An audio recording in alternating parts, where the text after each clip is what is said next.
খবর 24 সাথে আপনাকে স্বাগত। নতুন নতুন খবর জানার জন্য আমাদের চ্যানেলে চোখ রাখুন। নমস্কার দর্শক বন্ধুরা, স্বাগত আমাদের এই চ্যানেলে। কামদুনির প্রতিবাদী মুখ টুম্পা কয়ালের স্বামীকে বেধড়ক মারধরের অভিযোগ উঠল। টুম্পার স্বামী বিশ্বজিৎ মণ্ডলকে চায়ের দোকানে মারধর করার অভিযোগ উঠেছে। আক্রান্ত স্বামীকে নিয়ে নিউটাউনের টেকনো সিটি থানায় লিখিত অভিযোগ দায়ের করতে আসেন টুম্পা।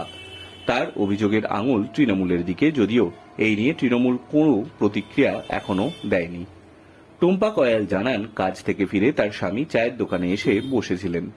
সেখানেই একদল যুবক বিশ্বজিতের ওপর চড়াও হন। আক্রান্তকে ভাঙড়ের জিরানগাছা গ্রামীণ স্বাস্থ্যকেন্দ্রে নিয়ে যাওয়া হয়। স্থানীয় সূত্রের খবর, নিউটাউন লাগোয়া পাথরঘাটা পঞ্চায়েতের আকন্দ কেশরী গ্রামের রবিবার সন্ধ্যায় বিজয় মিছিল বার করেছিল তৃণমূল। অভিযোগ, সেই মিছিল থেকে তৃণমূলের সমর্থকেরা এই হামলা করে। সেখানেই টুম্পাদের বাড়ি এলাকায় চায়ের দোকানে বসেছিলেন তার স্বামী।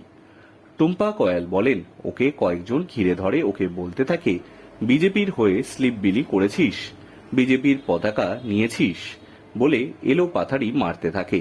বুকে পা তুলে দিয়ে গলা টিপে ধরে। জিভ বেরিয়ে গিয়েছিল, কথা বলার অবস্থা ছিল না ওর। মেডিকেল করিয়ে থানায় গিয়েছি। টুম্পা কয়াল ওদের টার্গেট ছিল, পারেনি, তাই ওকে টার্গেট করেছে। আমার জন্যই ওকে মেরেছে তৃণমূলের লোকজনেরা। বিধাননগর কমিশনারেটের টেকনো সিটি থানায় অভিযোগ দায়ের করা হয়েছে। ব্যুরো রিপোর্ট, খবর 24/7।